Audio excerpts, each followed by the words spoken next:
Oh, hey everybody. Welcome to Just Make Art. We're excited to be here with you today.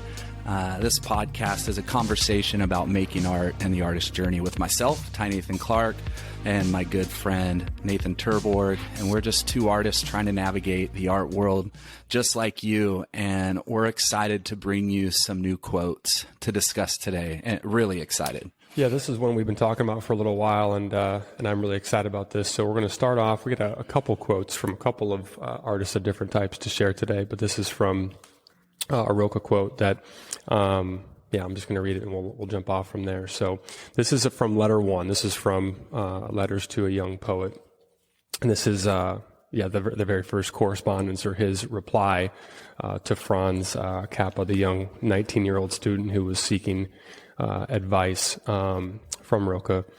You ask in that letter if your poetry is good. You ask me. You've already asked other people. You send in your poems to magazines. You compare them to other poems. You are upset when this or that editor rejects your efforts. So now, since you've asked for my advice, here is what I want you to do. Stop all that. You are looking outward, and that, more than anything, is what you should not be doing. No one can help you or give you advice. No one. The only thing to do is go into yourself. Ty, let's talk about it. Yeah, this is, wow.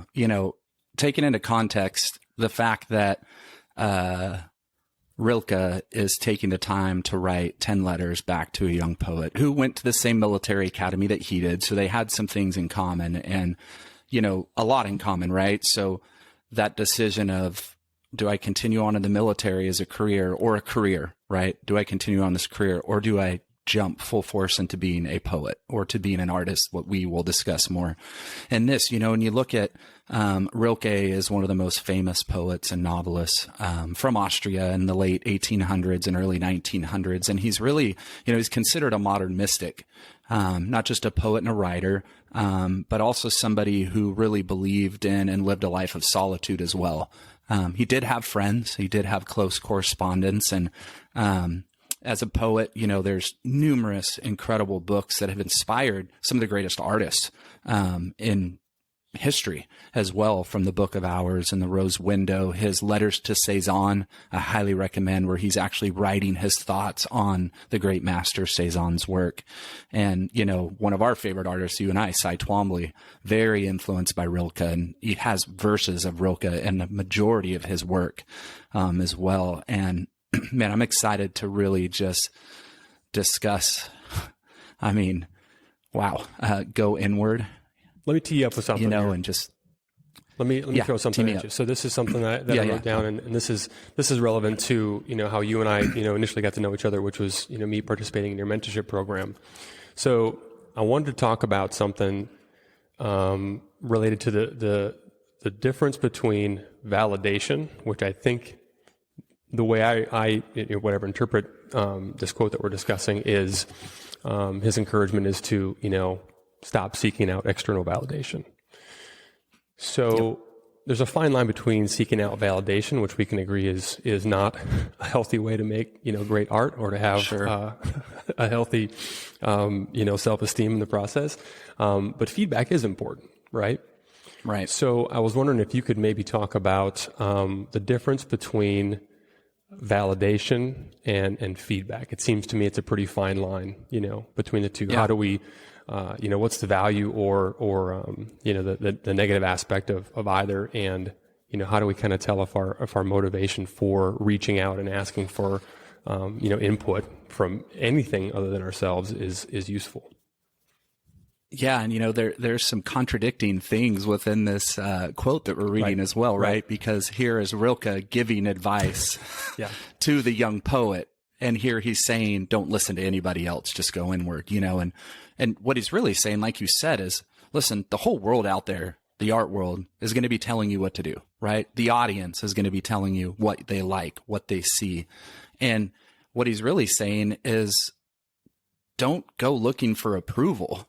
Don't just run out there and throw everything at the wind, which this other young poet was doing. He was sending letters out to other people, and he was getting upset when his work wasn't getting accepted into, literary journals and things like that. And so he's taking all this outside information, and it's becoming resistance within his own work, and it's fighting against the true creative nature that he's going to really find in his own solitude while he's creating. And so, I deal with this on a regular basis with a lot of my mentees and artists that I work with. And it's like, it's so easy to compare and allow that comparison to tell you what you should be creating and how you should create, rather than really spending that time in the studio developing who you are in your work and how you do it, and then put your work out there, right? Yeah. Yeah. And I think, so I was thinking even in terms of, or whatever, to put this in more modern terms, you think about the immediacy of the modern age. I could make something today and post it and get a lot or none or very little, right? Right. Plenty of positive or negative or anything, everything between, a feedback of putting things on, Instagram or wherever it might be. So it's just kind of an interesting, I think, thing to consider too, just how, we're talking about like, they had a mail correspondence, right? Letters. Right. And let's just take a moment to appreciate the craft of writing a thoughtful letter. I mean, that was one thing that he restates throughout, is I wanted to take time and I wanted to consider, my reply. So there were sometimes weeks or months, in between, correspondence, whereas today it's the DMs and texts. And, I think it's safe to say that, we're not going to see any great works of literature. They're going to come from anybody's, text threads. It's just boom, right? It's immediate, So anyway, I guess my point is, what advice would you give, or how do we navigate that? Like, there is something to be said for sharing our work and putting it out there, and but how do we sort of defend ourselves against the downside of seeking validation or what we may perceive as being negative feedback? Yeah, I mean, it's just undue pressure. I mean, there's just so much pressure today to perform and look good because of that immediacy of social media, the Instagram. I mean, I'm at fault for it. I put undue pressure on myself because of it, like in every resting moment, what artist isn't scrolling through Instagram today? You know what I mean? And it's like, why? Well, you're looking at work. You know what I mean? You're looking at who's doing what are they doing? What artists, are doing something new? What's something exciting? Oh, but then the problem is you get caught up while you're doing that and starting to compare yourself. Right. And you start looking at, oh man, why is she getting so many accolades right now? Oh, how did he pass me? Wow, her work is growing so fast. And then all of a sudden you start turning inward, right? And you're allowing all that pressure to go, you suck, you're not good enough, you don't have the education, you don't have the skills, you don't understand medium, you look too much like X or Y or Z. And so all of a sudden, instead of just using that for inspiration and to drive your passion, you're now allowing all that outside influence to take you away from your studio, right? Rather than allowing yourself to push into the studio. Yeah. Yeah. And I suspect we'll probably spend a whole, episode on this at some point, but, that Teddy Roosevelt, quote of, comparison, I just had to fact check myself. It was indeed Teddy that said that, but comparison is a thief of joy, Yeah.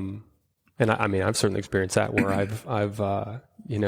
I'm at the peak of having just made something that I feel represented what I was trying to say or what I was trying to do, with a particular piece. And then, just the natural human tendency to see, oh, well, so-and-so got so many, whatever the metric is, likes, followers, shows, et cetera, but it's very true how toxic comparison, can be. So I'm taking us off on a tangent that we don't need to spend time on, but I think it's worth camping on a little bit. What else, when you kind of unpack this, what else really jumps out to you?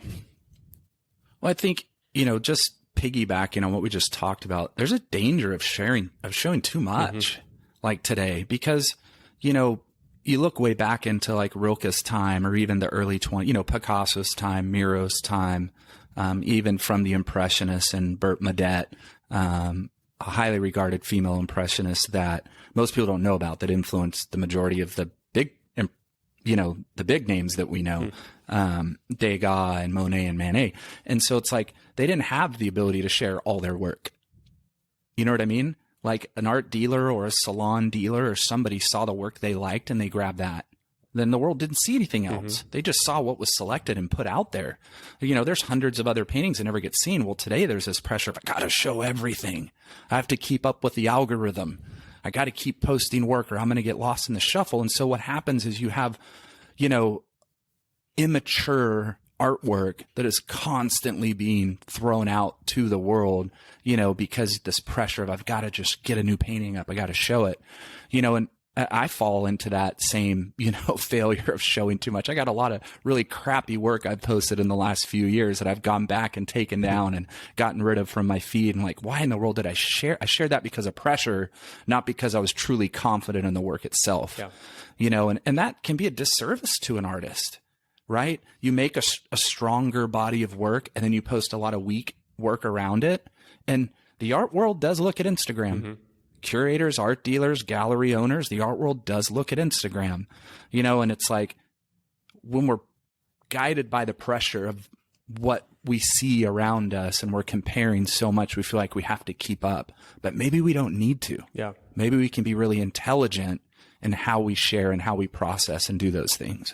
I think it's important to highlight, like you said, this is, the pot calling the kettle black. Is that the saying, right? We both post, daily or almost daily, because there is that, it's certainly a responsibility, but pressure.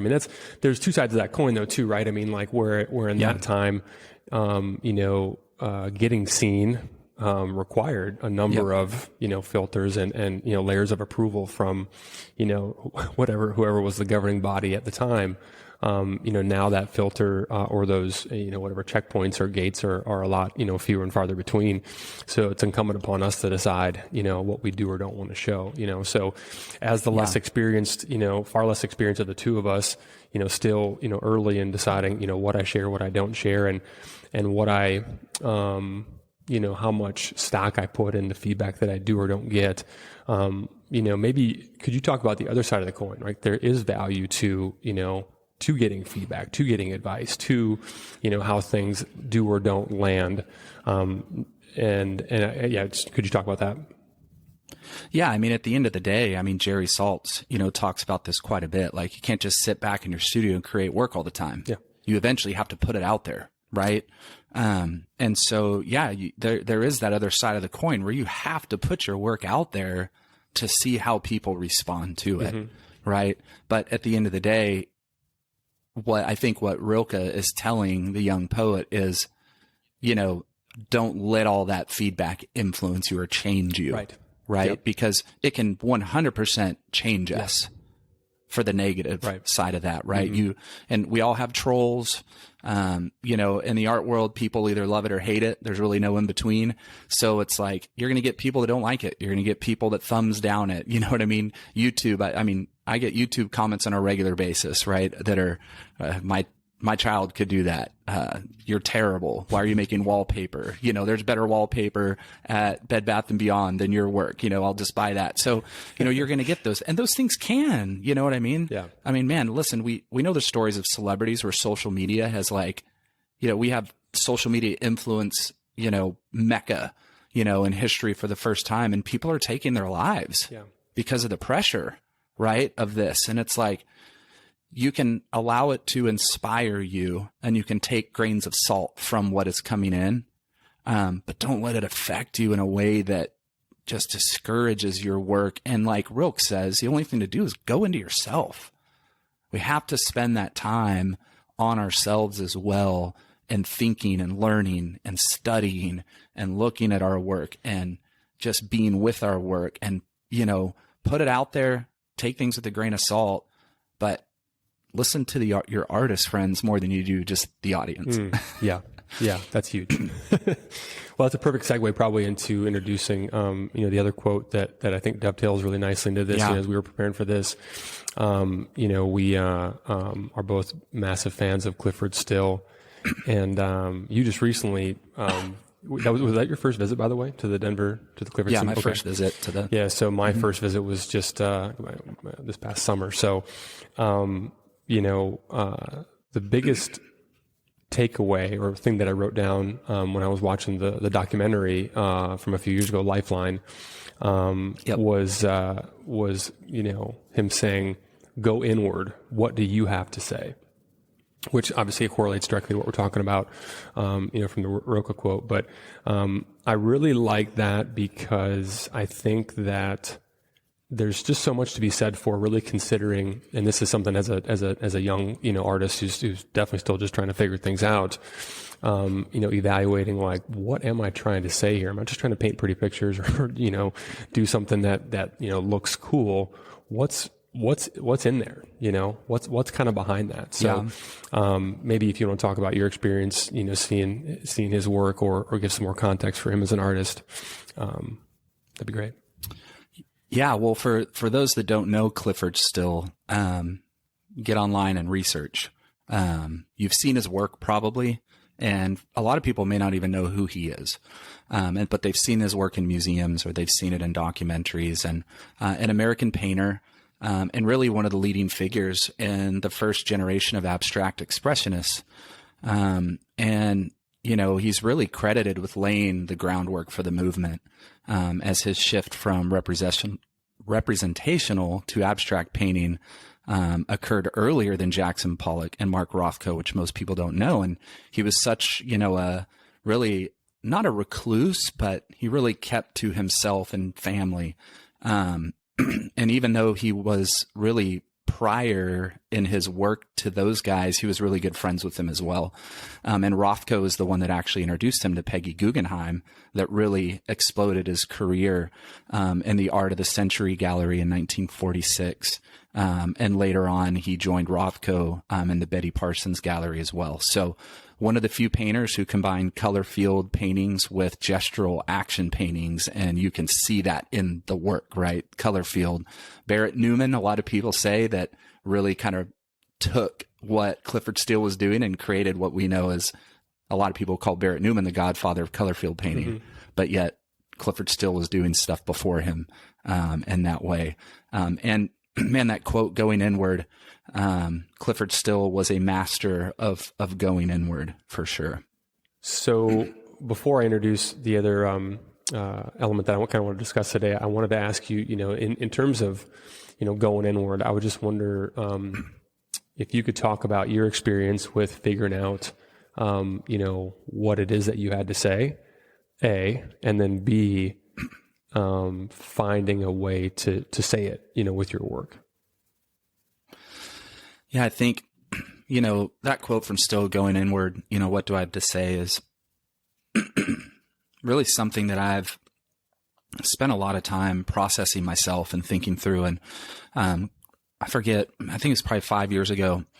I had a solo show, and I gave a lecture about the work, and the work was on memory and a lot of childhood memories, and really practicing the art of remembering was the theme for the show.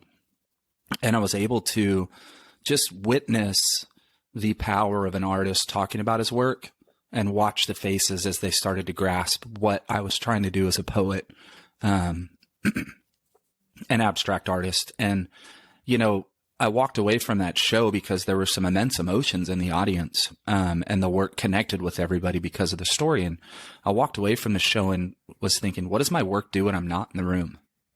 How does it speak when I'm not in the room? Because obviously when I'm in the room, they're connecting to the artist and then the work, right? Yeah. Rather than connecting to the work and the work alone. And so I really spent a lot of time asking myself, what can I do in my work to ensure that it really tells the story powerfully when I'm not there and I can't explain it, right? Because that's the end goal, right? Is finding out if we want to say something with our work, well, then the work has to say it, right? Yeah. We can't just paint and then hope, right? Like, we're always going to hope, but I put a lot of time and energy and thought in how can I do it? What textures, what mediums, what things can I add to the pieces to create story and to create these things. I sew in a lot of my work. I use cardboard and cloth and extra pieces of canvas and things to like really try to tell stories the way the way Rilke would in a poem. And I think it's just spending a lot of time really thinking through your work, right? Mm-hmm. Instead of just going and working, I feel like there should be a lot of thought, a lot of energy that's put into thinking about the work and how the work is speaking. And that's just something that I've done for myself. Yeah, I love that. I'm glad you brought up poetry, because that's one of the things I really dig about your process is taking, things that you've written sometimes recently and sometimes, quite some time ago. You did a series where you were revisiting poetry that you had written, 10, 15 years, 20 years previous. Yeah, that's the series right now, poems from 1995 to 2020. Yeah. So how do you, whatever, this is just a little tangent here, but I'm just curious. So how do you, as you're making work today with who you are in this moment, do you feel like you're trying to tell a story of a different person because you were a different person then? Or is it sort of like who you are today, your experiences and everything that's led to, your growth and development since then? You know what I mean? I don't know if that's a question or not, but. Yeah. I mean, honestly, it felt like I took out an old VHS tape and put it in the VCR, right? And it went in and the sound, it came on and it's got the V hold is all messed up and memories start to, reoccur, but they existed, but you don't really feel what you're watching yet. But then you get transported back. And I mean, I literally pulled out a stack of, I don't know how many, 60, 70 journals and notebooks full of poems from that time. And I just started reading from 1995 and reading all the poems through. And then I'd mark ones that were good. Yeah. There's a lot of horrible, very overly romantic, falling in love poems and things that were really bad and poorly written, which is like our art. When we look 10 years ago and we see our art, we're like, and I selected the ones that really had deep importance. And then I just started painting. So I didn't really go with this poem's going to be this painting. I just kind of started painting these thoughts and ideas. And as work was being developed, that one poem would jump in my head and I'd go, oh, wow, this piece ended up blue with these ripples of canvas folded around it. And the way the marks looked, it reminded me of, 1998 in Ocean Beach, San Diego, talking about Basquiat on the letters where Coronado spelled out in the sand with my buddies. And there was a poem I wrote at that time. Yeah.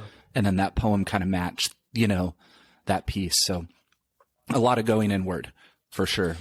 And I think that's one of the things, I'm sure we can talk more about this in another episode, but just the value of collecting thoughts and collecting ideas, you're really reviewing little time capsules, of who you were and where you were, what was going on in your life at that moment.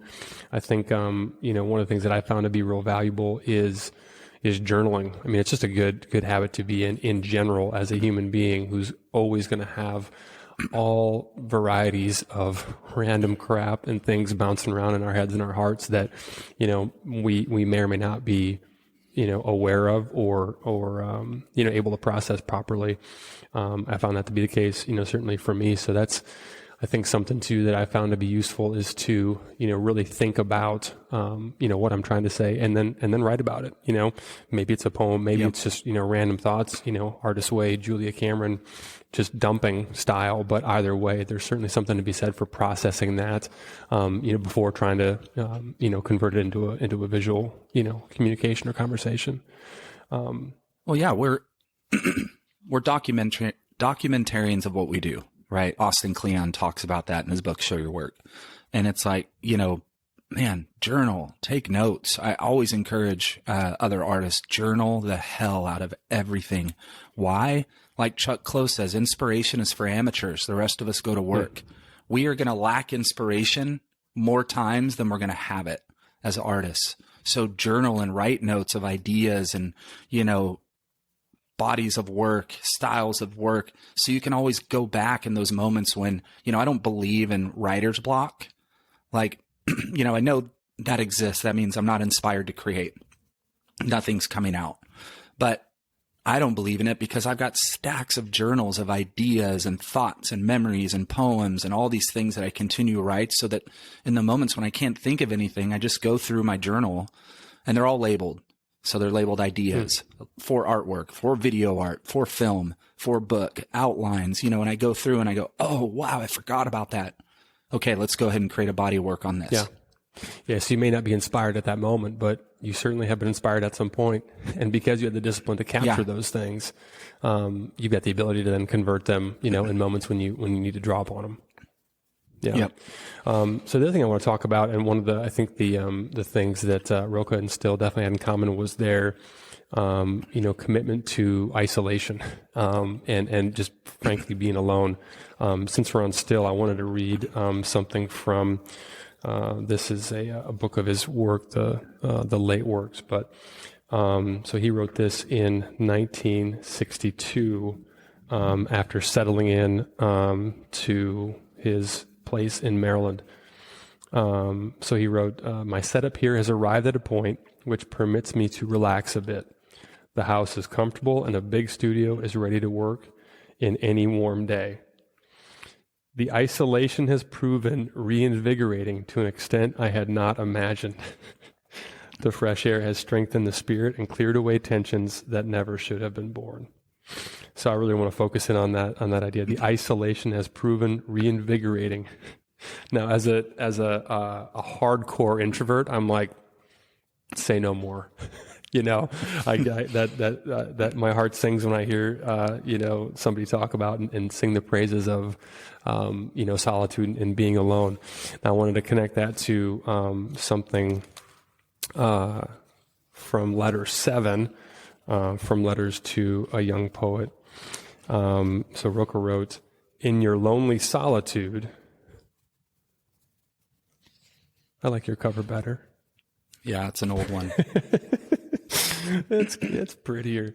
"In your lonely solitude, you mustn't be confused by the fact that something inside you wants to escape it. This very wish, if you use it calmly and deliberately as a tool, will help you extend your solitude over a vast space." Now, so I'm going to call myself out a little bit, and then I'm curious to hear your thoughts on this. So I have no problem, being alone. In fact, I go to great lengths to try and protect, the time that I get to be by myself, to create or do, pretty much anything else. Where I struggle, and where I really, where this one really hits home for me, is the idea of using that solitude and being in silence, right? So as comfortable as I am with physical isolation, I guess you'd call it mental isolation would be one way of putting it, but, I have a tendency to look to other inputs, right? So having the earbuds in to listen to, good stuff, right? Books, podcasts, music, whatever have you, but anytime I'm putting something in, it means I'm not listening. I'm not sitting in stillness. I'm distracting myself from, being present to whatever is going on. I guess what's your experience with that? Or what are your thoughts on any of the above? Yeah, man, this is something I talk to my artists. I call them my artists because I love you guys so much. All my men and women all over the world that have been a part of my mentorship program just mean the world to me. But this is something I talk about with them on a regular basis. You gotta find, you're going to be with yourself more than anybody as an artist. You are, period. Like, you're going to spend a lot of deep moments of isolation and solitude, especially if you're blessed enough to work as an artist full time and not have, a side job where you're your own patron working another job, or you're actually around other people. Most of us have experienced isolation in the pandemic world in the last few years as well. But artists, we're alone. Solitude. We're with ourselves a lot. Most people, to be honest, don't like themselves. You know what I mean? And so there's a lot of healing that also you need to be open to in your isolation as an artist, because when you're creating, what are you doing? You're going into the depths of your soul to make something, right? And it's like you're going to spend a lot of time thinking through things that affect you from your past life, whether parents that told you you're not good enough, siblings who are, a pain in the ass, teachers who are just jerks. You may have experienced serious trauma, addictions, all kinds of things, right? These are all things that, as you read in The War of Art from Stephen Pressfield, these things are not allowed in your studio. These things should not hamper you. These things come up from a different place. The place that you create from is pure. It's your true self. All those other things can get in and completely infect and affect what you're doing and working on in your solitude. I always tell, my mentees, when you open that door to go to create, you leave that stuff outside. They're not allowed in. They're not a part of who you are when you make art, right? It may be part of your art.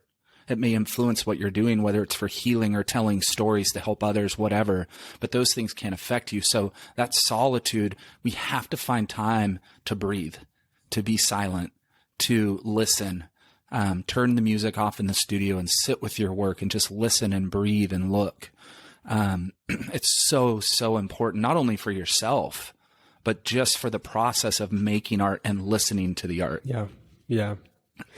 I wanted to read, I love that. I wanted to read the rest of that quote. With I'm leaving a couple sentences out in between, but this is a continuation of what I just read a moment ago.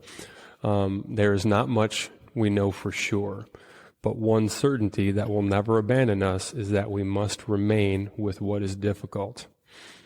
It is good to be alone because being alone is hard. The fact that something is hard is one more reason for us to do it. Yeah, I